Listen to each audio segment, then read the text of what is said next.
Okay, so I think we should start now. We have quite a few people in the audience, and our presenter and our speakers and our discussant are all here, so I think we can start. So welcome to this CIMR debate in public policy. This is part of our regular series of online seminar, which takes place on Wednesdays, lunchtime.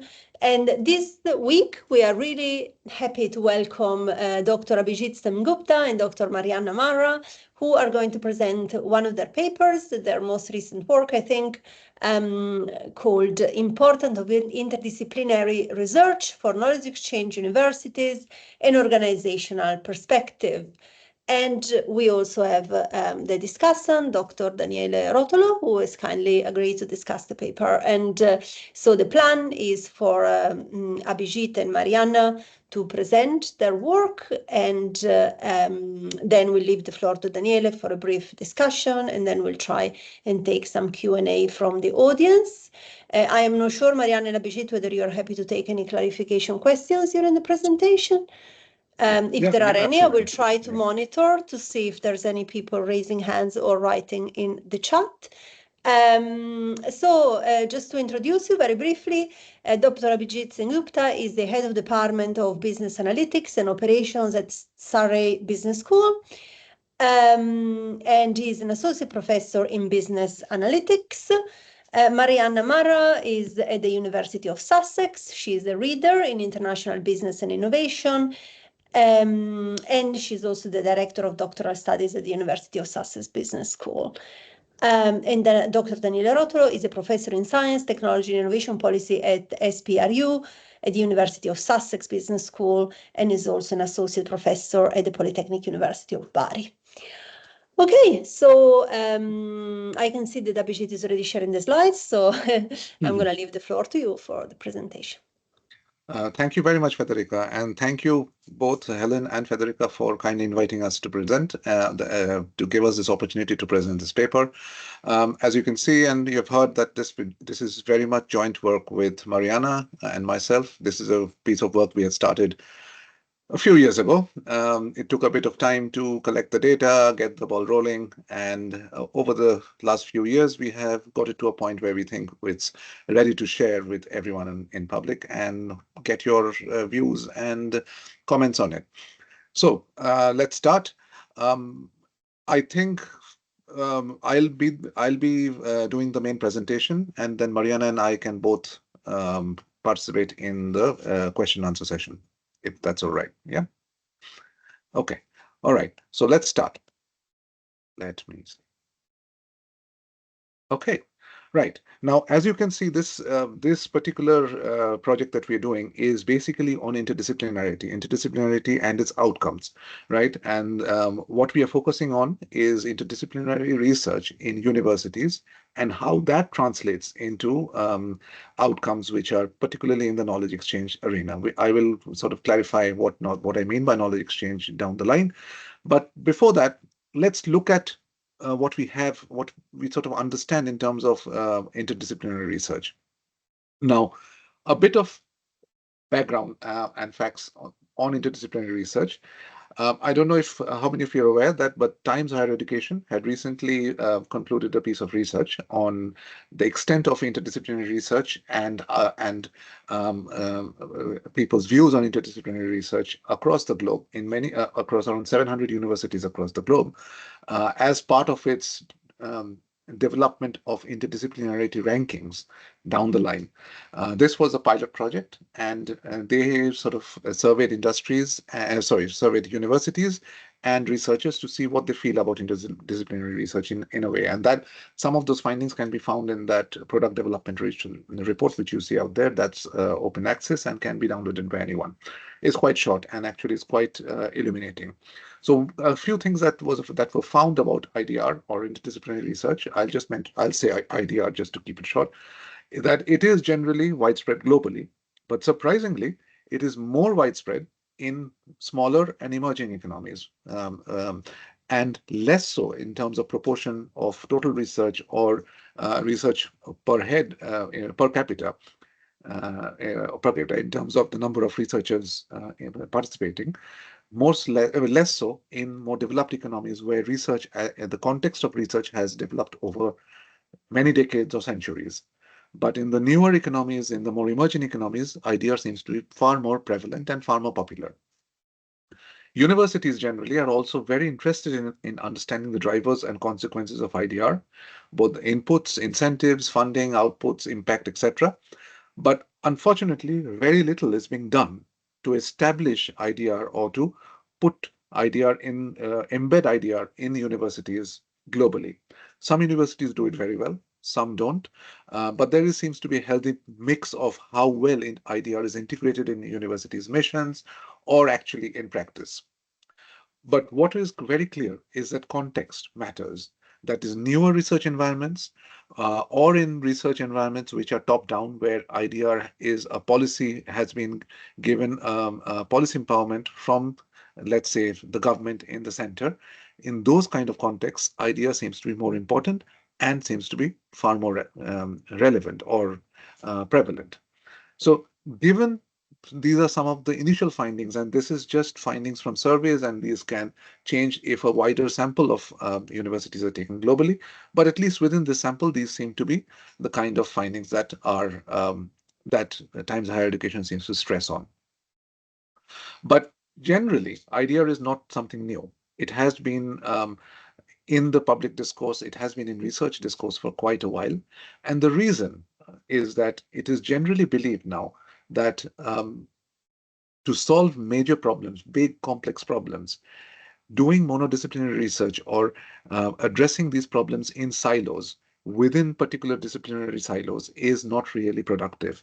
You need the interchange of ideas, you need exchange of ideas, you need integration of ideas between disciplines to actually address these problems.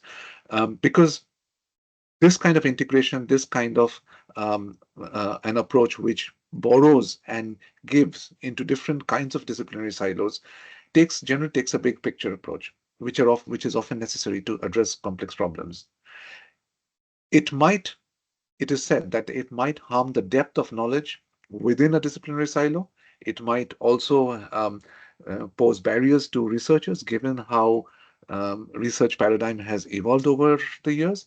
However, there is definite claim and some evidence to show that there are longer term, bigger benefits to IDR. But there are some other, contradictory findings as well, or contradictory discussions around IDR as well. For example, there is some confusion around multi, inter, and transdisciplinary research. They seem to be meaning different things and addressing different aspects, but they often are discussed. They're often interchanged in discussions, which ideally should not be done. There is often a claiming, there is the usual claim that interdisciplinary research is nothing but a buzzword. Who knows? But we know that IDR is beneficial when it comes to addressing big open problems. Of course, IDR is difficult to teach. Normally, teaching and research methodologies are focused very much on our context-driven, and the context here is discipline. So the question arises is how do we actually implement IDR? And finally, and this is an important point, IDR is said to be, it has been claimed that it is actually interdisciplinary research is being driven by specialization and fragmentation of traditional monolithic disciplines rather than organically developing pathways or networks or interactions between disciplines. So if that is so, then how we look at IDR and how we treat IDR could be different. But these are some facts and claims and contradictory claims as well about IDR in general. But the question that we address here is to get and cut through all this noise and all these claims and look at what does actually IDR do for universities, right? Interdisciplinary research by itself can be anything, as the cartoon out here shows. You could have, physicists and playing with psychologists and call it interdisciplinary research. But what is the outcome of that research? That is the real question. Does IDR actually bring in tangible outcomes for universities? How meaningful is it for universities in general? And does the universities itself, their own research context, and the external research context actually matter when it comes to looking at the impact of IDR in terms of tangible returns. These are essentially the questions that we address in our paper here, right? So let's get on to the actual meat of the paper and see what we try and claim out here. A bit of definition, and as I said, it's better to clarify these definitions in the beginning and create the boundaries and set the boundaries for what we mean by each of these. So first of all, interdisciplinary research, according to us, well, not according to really to us, but what the definition that we borrow is that it is basically new innovations and knowledge created as a result of interactions across and integration of traditional disciplinary boundaries. So when two distant disciplines come together to exchange ideas, or researchers from these disciplines to exchange ideas, integrate ideas, and use this integration to come up with a solution, we would label this as interdisciplinary research. What do we mean by knowledge exchange? Because that is essentially what we are measuring in terms of outcomes in this paper. It is basically the collection of all those interactions between university researchers and external non-academic stakeholders, which could be industry, policymakers, governments, charities, and not-for-profits. And it includes two aspects, commercialization and academic engagement. I'll come to the definitions soon. But basically, it is the whole body of interactions between university researchers and external non-academic stakeholders, right?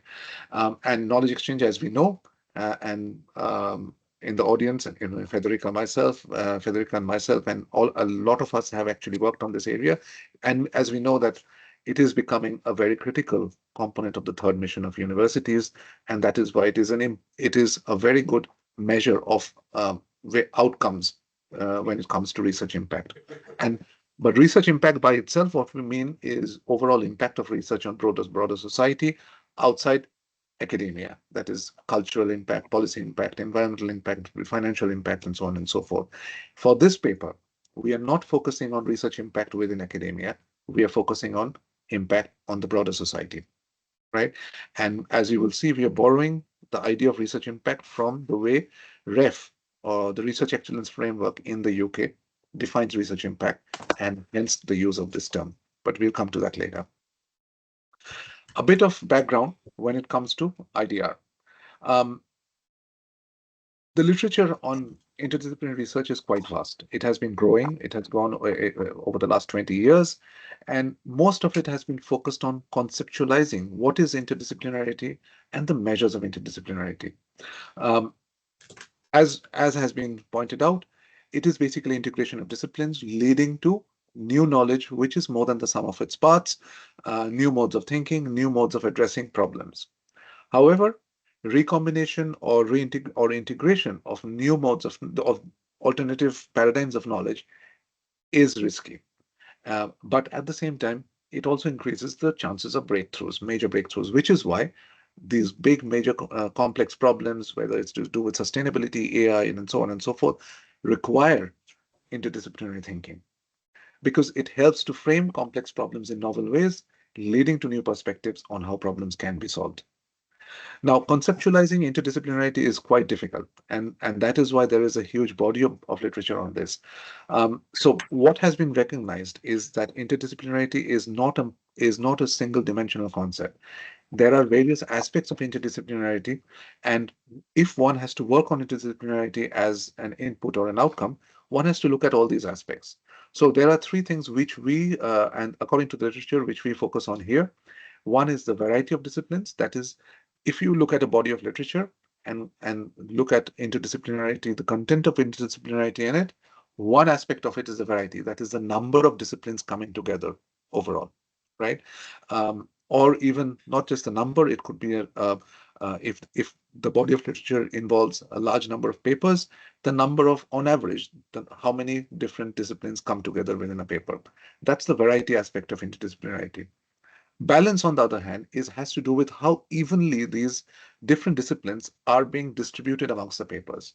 The idea here is that if they are being evenly distributed, the degree of interdisciplinarity within that corpus of knowledge is higher, rather than if they were bunched together on a set of papers, right?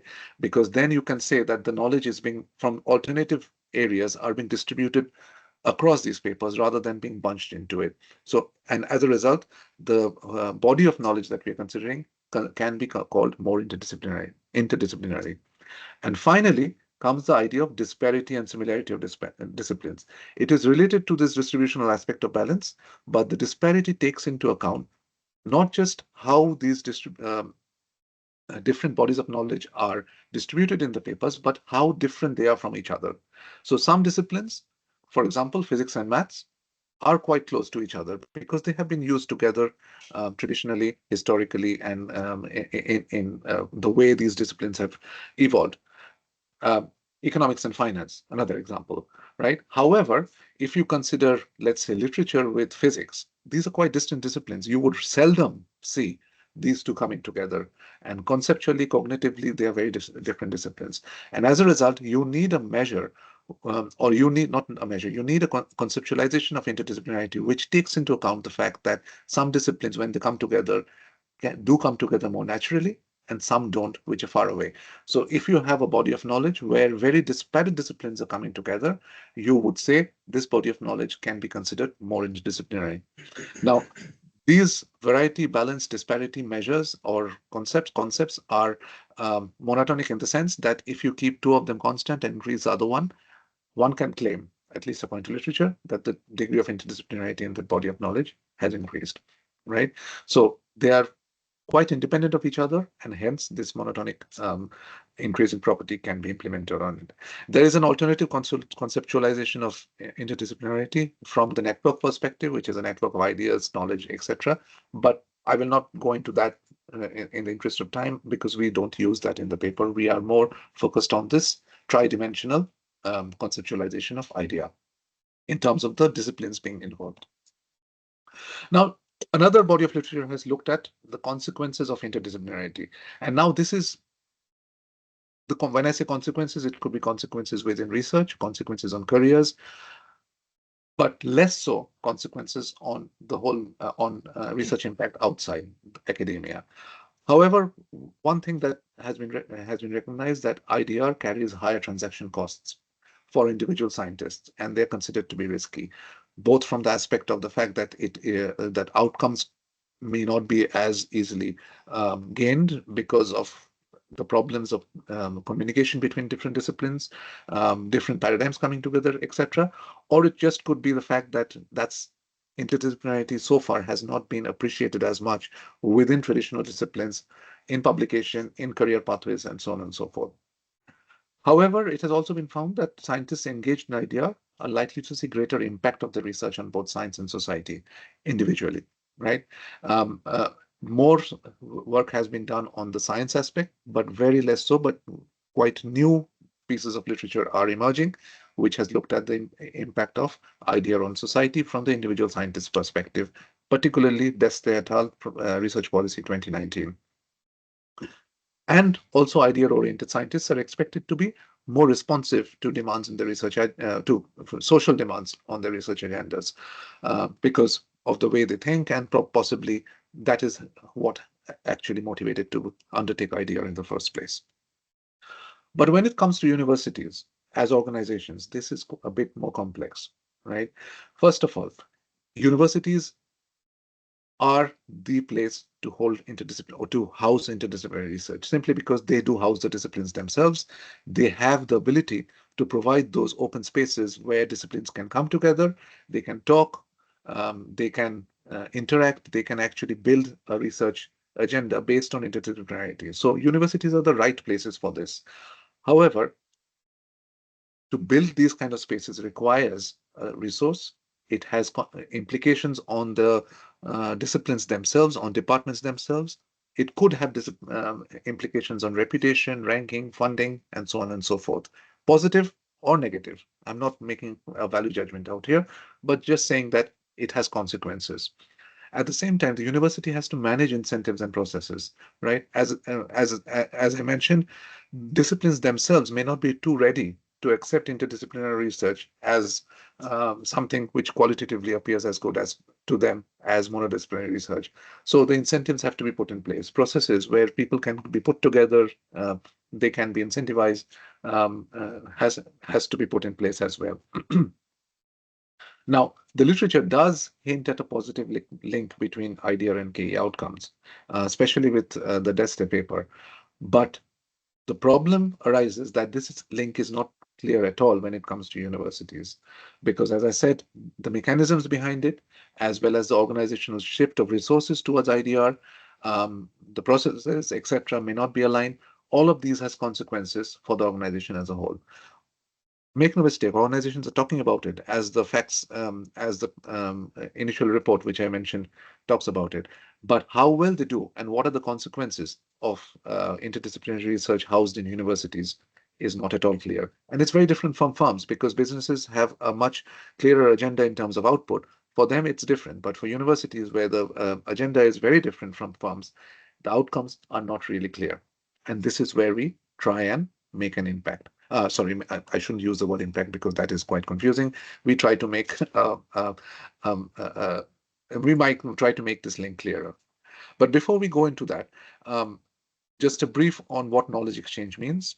Knowledge exchange, as I said, is a whole body of interactions between universities and university researchers and non-academic stakeholders, external stakeholders, and they can be divided into two major arms. One is the commercialization bit, which is what most of knowledge exchange research has focused on. This is typical tech transfer through disclosures, patents, licenses, and spinouts, which are basically market-mediated routes. And the other side, which is academic engagement, which is comprised of formal contractual arrangements like contract research and sponsored research, or even collaborative research and consultancies. But there is a large body of informal relational routes as well. Collaborative research and consultancy could also fall under under those relational routes. And you have executive education, training, membership of networks and boards and clubs by researchers and so on and so forth, where engagement happens, but may not be in a contractual manner. Now, the final thing to clarify is the role of environment. Research by itself doesn't exist in isolation. Research in a university, it is a function of the norms or practices within the university, as well as the local, regional, national innovation ecosystem, which helps shape the research being done in the university, right? So this context is very much something that we should look into, which is what our paper does. So there are two sides of this. One is the supply side of knowledge, which is basically what is happening inside the university, and the demand side of this knowledge, which is happening the external focus or the external focus on research impact, which is what where the research is supposed to flow out into or respond to, and which implies the kind of pathways that might exist to create impact between the research and actual end use of it, right? So the two sides, the supply and the demand side, we have to look into separately if we want to study the impact of the research environment. So taking all of this together, the background, these are the two primary hypotheses that we try and test in this paper. So first of all, the most obvious hypothesis, I mean, not obvious from an argumentative perspective, but at least from what I have said so far, is that all else held constant, increasing either the variety, balance, or disparity of interdisciplinary research in a university will have a positive impact on the organizational level knowledge exchange outcomes. Now, as I said, for universities, this link is not clear, has never been, not really been addressed, and even when we discuss it, we know that there are issues on both pros and cons to it. And hypothesis 2 says that greater focus on a non-academic impact within internal and external research environments of the university will strengthen this impact. So strengthen this link between the idea and knowledge exchange within the university. So basically a positive moderation hypothesis there. But we are stressing on the fact that we are looking at both internal environment and the external environment within which this research is taking place. And as you will see, this demarcation actually matters. What data do we use for testing a hypothesis? Our context is the UK. Again, UK has been very active when it comes to, from a policy perspective and from a research perspective, when it comes to both knowledge exchange and interdisciplinarity. And there is a long history of both in the UK. It also has a lot of emphasis on research impact. There is measurable, part of it is measurable, given the data sources that we have in the UK, which is typically our HISA data, the Higher Education Statistical Agency, which houses the Higher Education Business and Community Interaction, the HEBC database, which has been tracking knowledge exchange outcomes for a large number of years over the last 2 decades. There is also the REF, 2008, of course, but we use 2 REF rounds, the REF 2014 and REF 2021 rounds to look at research impact. And finally, to measure interdisciplinarity, we use World of Science data. So we collect all data, all publications of any type of UK researchers coming from 12 primary disciplines, which are listed out here, which cover most of STEM and a large number of social science disciplines as well. And overall, we get around 438,000 papers over a 13-year period, starting from 2008-9 to 21-22. And we develop yearly indices of interdisciplinarity for the university as a whole, considering these 12 primary disciplines. Of course, the argument can be made that why there are other disciplines like humanities, literature, and mostly around humanities, which we haven't taken into account. But again, the reason is IDR is extremely difficult to measure in those disciplines because a lot of the interactions and knowledge exchange as well, because a lot of it is informal and not really well measured. And some of it has been measured in the HEPC databases, but it's best to stay away from it because I personally am not very comfortable how well it measures knowledge exchange is measured on that basis from those from those disciplines, and as well and interdisciplinarity as well. Now, how do we measure IDR? We measure IDR on the basis of, according to the three dimensions, as I said. For variety, we use 2 measures actually. One is intensity, which is for each Web of Science paper. We of course have those subject categories.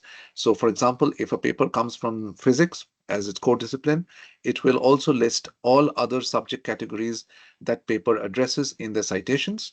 And this is a pretty well-known measure of or raw measure of interdisciplinarity that has existed in the literature. We just borrow it from the literature itself.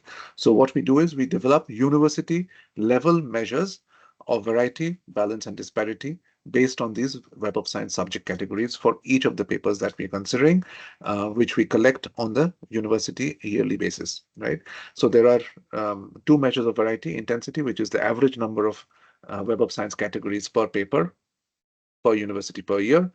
Volume is the number of papers which a university has per year with at least 3 Web of Science categories, because many of these papers are really monodisciplinary, addressing only monodisciplinary in the sense that they only address 1 or 2 subject categories, but we also look at how many of these address 3 or more. That's variety. Balance, again, following literature, we take the 1 minus Gini coefficient as an index of balance, again at the university yearly level. And finally, for disparity, we use the Rao-Sterling index, which uses proportions of each Web of Science categories in the research outputs or papers, alongside interdisciplinary distances, because the disparity in disciplines have to be taken into account. And we compute those disciplinary distances from 2 separate measures. One is the co-citation matrix within STEM disciplines computed by Ledersdorf and Raffles in the 2009 paper, which takes into account from the publications from 2005 to 2008, which, as you will notice, is outside our period. So they don't conflict. And we also, for the social science disciplines, we develop a co-occurrence matrix, which we compute from 2005 to 2008 data, again from Web of Science. Again, these publications don't conflict with ours, so that there is no circularity in the definitions. There is, of course, a lot in these measures And if you want, I can say, we can share the paper where you can look at the details. But these are driven by the literature, and all of them have been well used in the literature to calculate IDR at scientist level or disciplinary levels, but never before in the university level.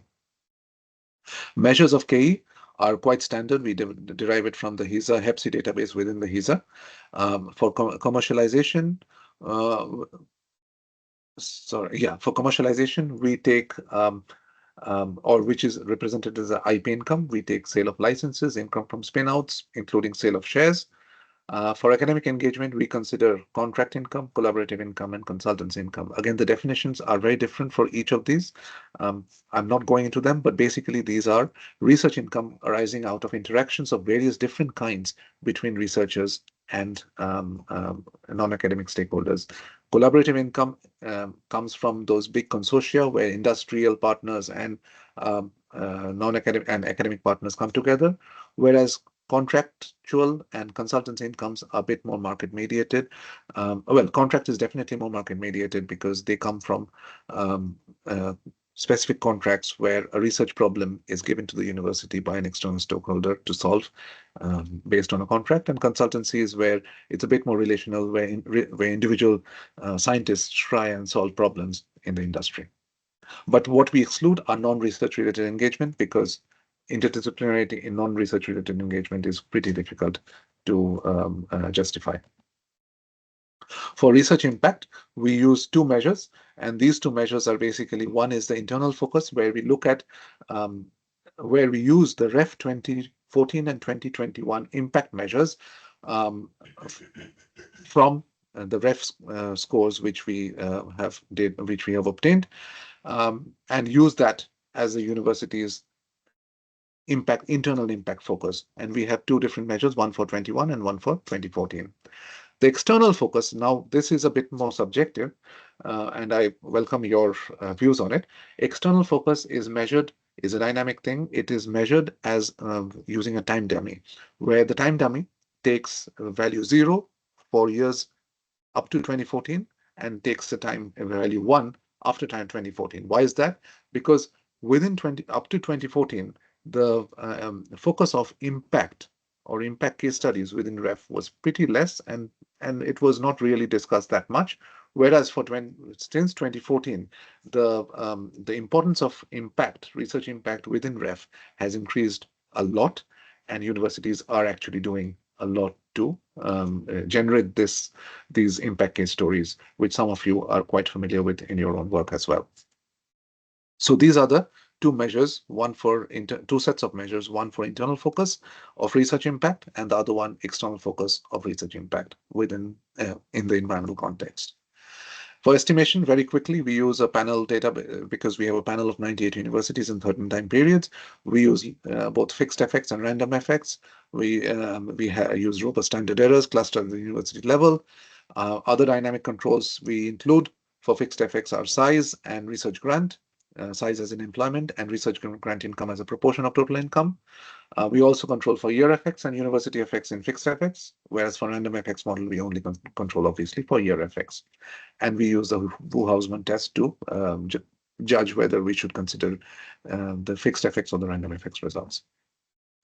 Now, one thing that I need to point out is that we should not look at fixed effects and random effects purely on the basis of the Wu-Hausman test, because our sample consists of most research active universities in the UK. So we have a pretty large sample covering most of the universities. So the random effects measures could be a bit too conservative, in which case we should also look at the fixed effect measures, even if the Wu-Hausman test is telling us consider the random effects only. So I'll quickly go over the tables, and I'll go over to the results and the discussion just in the interest of time.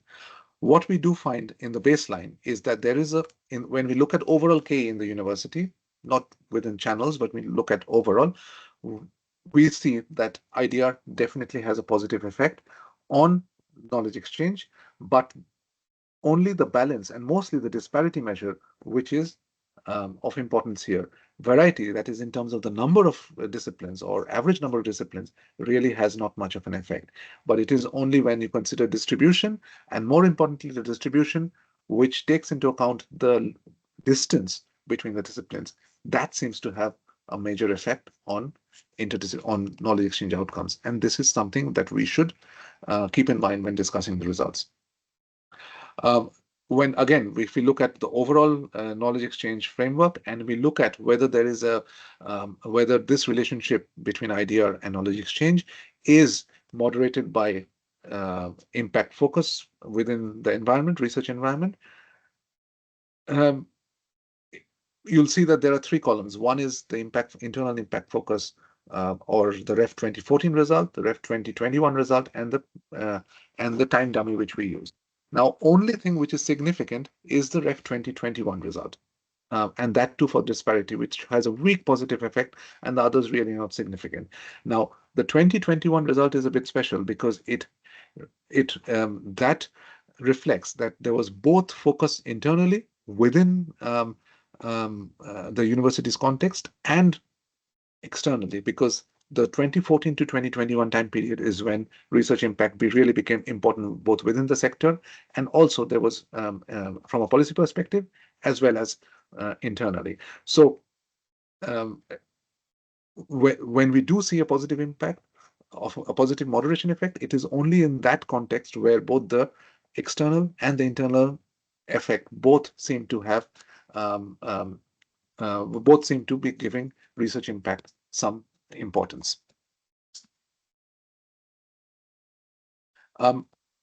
If we now move and into looking at a bit more detail to look at what mechanism seems to be driving this, we see that there is a very different the channels of KE, whether they're contracts, whether they're collaborations, IP, consultancy, etc. There seems to be a major difference between all of them. When it comes to collaborative research, it seems like the variety is important, but not the others. But in case of others, contracts and consultancies, it seems to be balance and disparity, which seems to be driving the result. The surprising thing is that commercialization seems to be totally unresponsive to interdisciplinarity at the university level. And this is something to keep note of. And when it comes to the channel-specific moderation effect, once again, it's those REF 2021 results, which REF 2021 measures, which reflects both internal and external focus on research impact, which seems to have most of the positive impact on strengthening this IDR KE linkage, as hypothesized in hypothesis 2.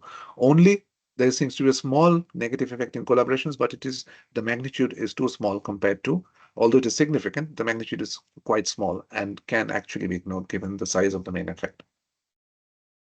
So summing everything up, we see that the relationship between IDR and KE, according to what we find at the university level, is actually quite complex. It is the distribution and the breadth, or rather the disparity of IDR, which are generally seem to be driving this linkage between IDR and knowledge exchange.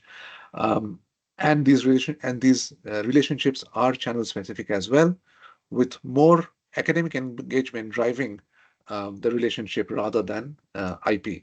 IP seems to be quite unresponsive. However, if you look at the moderation effect when both the internal and external focus on research impact is high, that is when IP starts to become more sensitive to IDR. And this is very, very interesting. So not only do we see that when both external and internal focus on research impact gets aligned, that the IDR-KE linkage is stronger, or seems to be stronger in some aspects at least. IP, which was totally unresponsive to begin with, now becomes more responsive with a positive impact, small but definite positive impact in the disparity measure, which we use the Rouse-Turning measure for. This is quite key. So it seems like, yes, IDR will drive knowledge exchange to a large extent within some of the channels. Some channels may not be that great, but it is when external and internal focus becomes aligned and research impact becomes more important in the context, that's when things become more interesting and idea starts to become a really more of a driver of knowledge exchange than before. But what we also want to stress is that unambiguous positive impact of IDR is simply not there at the organization level, right? Um, um, so universities who trying to make a lot of noise about of IDR and putting in resources towards interdisciplinarity may want to be a bit more careful, because it is, at least when it comes, at least as far as knowledge exchange is concerned, because the effect is not ambiguously positive. It is very much dependent on the channel. It is also very much dependent on how much incentives and environment align together externally and internally. But Abhijit, do you think we can stop it? Is this a good time to stop, do you think? Yes, Or do you still have quite a few things to? That's it. So I just want to stress on that aspect, that unambiguous evidence for positive impact of idea is not there. The demand-led channels like contract and commercialization need to be further looked into, but the supply-led channels like consultancy and collaborative research are quite clear-cut. And there is some further research which you can look into the paper. A bit of acknowledgement with these papers like these, which take a lot of data analysis, cannot we just co-authors can only take the credit for this. A lot of thanks goes to Mr. Tao Chen and Mr. Tom Bowie-Strange, who are the interns working on this project. University of Sussex Business School and Surrey Business School, who sponsored a large part of this project, and Druid 24 conference and the PDW participants. So I'll end with that and open it up for discussion and questions. Thank you, Abhijit. This was extremely interesting. So we have our discussant. Would it be possible to leave the questions for after the discussant conversation? But I will remember who is asking, who wants to talk. So let me leave the floor to Daniele Rotolo first. Great. Thank you very much for the presentation. Thank you very much for the invitation to discuss this paper, which I found quite interesting. I have some slides I would like to share, and I also share the slide with Abhijit and Mariana afterwards. I'll try just to summarize my understanding of research, because it's helpful then to possibly to frame the comments and suggestion about your work. So overall, it's quite interesting piece of research, and your objective is really to understand the extent to which universities are able to address societal challenges through IDR. And you focus, compared to previous studies, you focus on the organizational level of this relationship, and you have eventually multiple dimensions of IDR on the one hand, and multiple dimensions on knowledge exchange on the other hand, and you also define some boundary condition to this relationship, which in your specific case is the focus on research impact as expressed in internal environment in university and external environment. From a theory,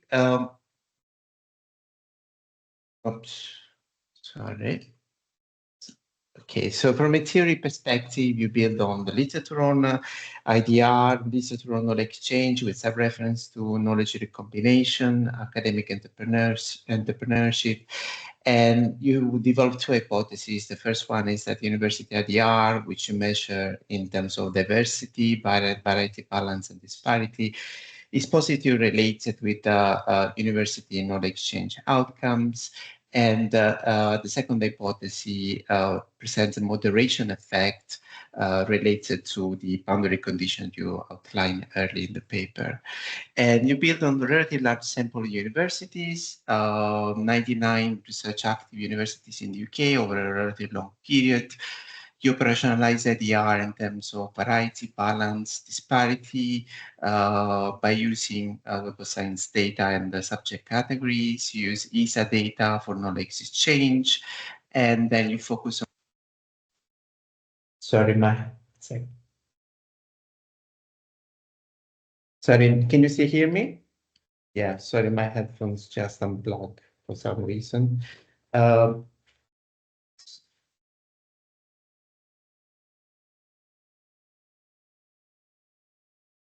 And we cannot hear you with your headphones on, Daniele, if you can speak without them, yeah. Okay, can you hear me now? Yeah. So, and then you focus on impact in terms of internal impact by using ref data from 2 periods and external by using the year 2015. And basically the findings are, we find broadly a positive effect of IDR on knowledge exchange. In particular, IDR is more strongly correlated with academic engagement, than commercialization. And in particular, there is variation across different types of engagement, and an internal and external focus on impact is associated with a stronger relationship between IDR, in particular the disparity, and contractual and commercialization channels. So overall, I think that there are a number of strengths of this work. It's a very interesting combination. It's very interesting to study the combination between IDR and knowledge exchange. And there is a potential to provide very helpful insight on how university can leverage IDR to maximize or improve knowledge exchange and therefore non-academic impact too. The discussion of potential implications is very explicit in the study. Basically, you have the university have to balance IDR between monodisciplinary research, since the outcomes, since the IDR has a different relationship with different types of knowledge exchange outcome. The sample is large, so basically you have more or less the UK population of universities that are research active over 14 years. And overall, I found the paper quite interesting, well written, already, and also well structured. So I really enjoy reading the paper. So some areas of improvement. So the broad message to me was a bit puzzling at the beginning, because clearly you demonstrated, that there is a relationship between IDR and knowledge exchange, but then there is a lot of details about it, because it's an end-to-end relationship, and M dimensions of IDR and M dimension of knowledge exchange. And I think in the version of the paper I read was a bit difficult to grasp the main message. So what's the main story? I think that there is space there to improve the narrative of the paper.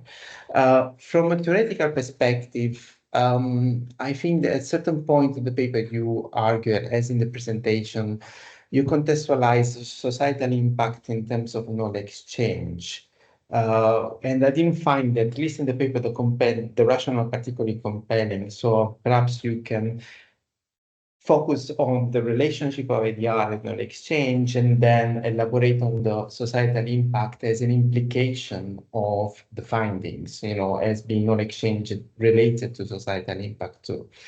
You mentioned the presentation, the concept of transdisciplinarity, which is very important. I couldn't find it in the paper, but I think you need to position yourself compared to that literature, because especially in medical research, the concept of transdisciplinarity is particularly prominent. So at least you need to position how the study is looking into that or differentiating from that particular angle. The two hypotheses are very plausible. I think there's need a bit more further development and a closer alignment with the research design. What I mean with that is that, again, you have multiple dimensions of diversity of IDR and multiple dimensions of exchange, but eventually the hypotheses are aggregation of this. But you actually find very different types of relationships. So I think there's it kind of relates to the main message, how can you create a synthesis that they communicate clearly in the paper, the main findings. Overall, the mechanisms are could be spelled out a bit more in the paper. Some negative effect of IDR, you mentioned transaction cost, risk, and perceived quality, are later, when you develop the first hypothesis, not explicitly taken into account, but you look more at the positive aspect. And then, as you know, there are studies like this and others, although they are a different level of analysis, that they also find a curvilinear effect. Too much IDR is actually could be harmful, because you are combining very disparate and diverse research areas. And the same would apply for H2, where I could not see clearly how the the supply and demand-led factor interacts with the mechanism in H1. But I think the content is there. It's question of trying to present it more clearly and overall, I think, and unpacking a bit better the different dimensions you explore eventually empirically. Okay, oh, sorry, I keep going. Okay, empirical approach.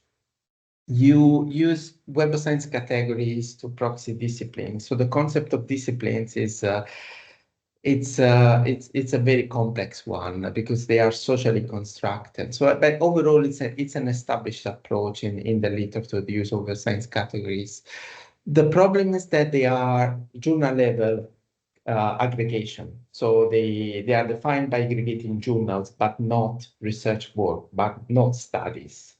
And in some way, they miss the fact that they could be in a journal which is allocated in one category. They could be a very interdisciplinary paper, for example, and vice versa.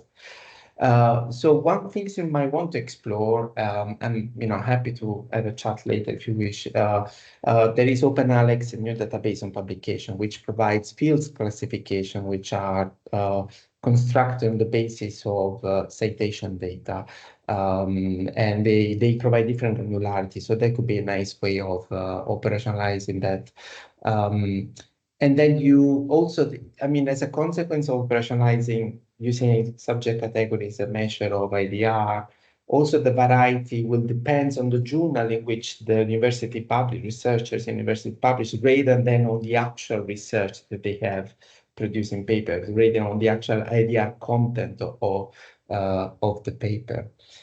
In terms of the balance measure, you build on the literature, you decide to use the Gini coefficients versus the Shannon entropy. I think you just need the rationale that I think if I recall, you cite lighter stuff. I know there has been a lot of debate about the personalization, so maybe just a few lines can help to clarify your choices.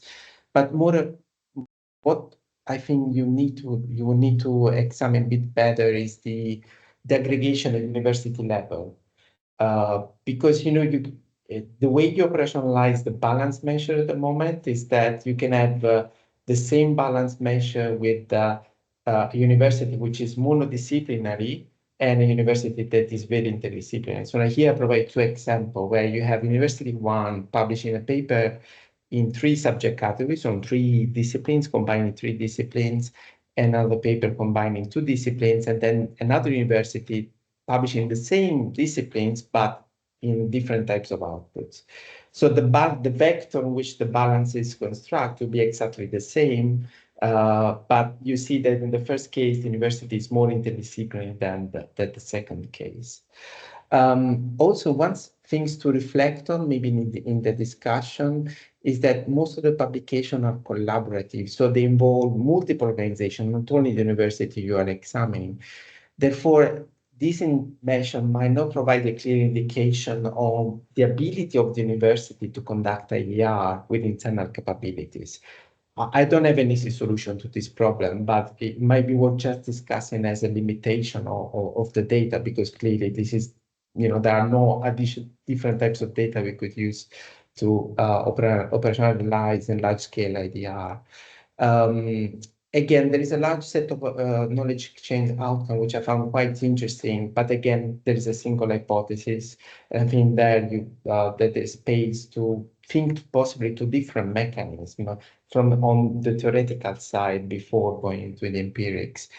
And the ref-based measure of internal research environment is an ex-post measure of impact. So it's some way you're saying, okay, university is performing well in terms of impact in the ref, so they have a pressure on generating impact. But within that performance, there could be different type of organizational solution. I'm sure there is a lot of different initiatives across universities. So I was not fully convinced by that particular operationalization.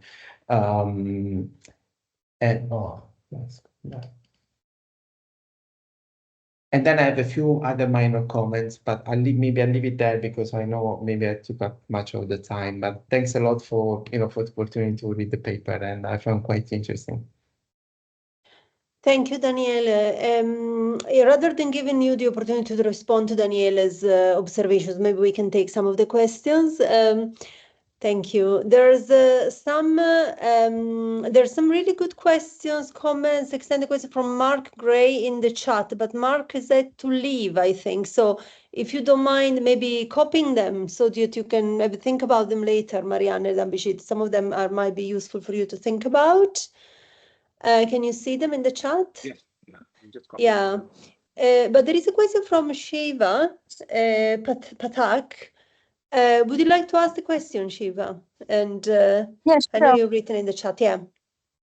Yes. So presently, I'm a doctoral researcher with the business school, and my research is very interdisciplinary. It has a little bit of industrial engineering, mathematics, maybe some programming, so computer science, and of course, it has a business application. So when I reach out to different departments and for collaborations or insights as well, I find a lot of difficulty and challenges because either they say you should, reach out back to your department, or the supervisor says we don't need to really go to the maths department right now. So, or there are no responses at all from the engineering side, for instance. So, how do I overcome these barriers, or shall any practical advice on how to combat this so that I can actually have some interdiscipline insights and learnings as well?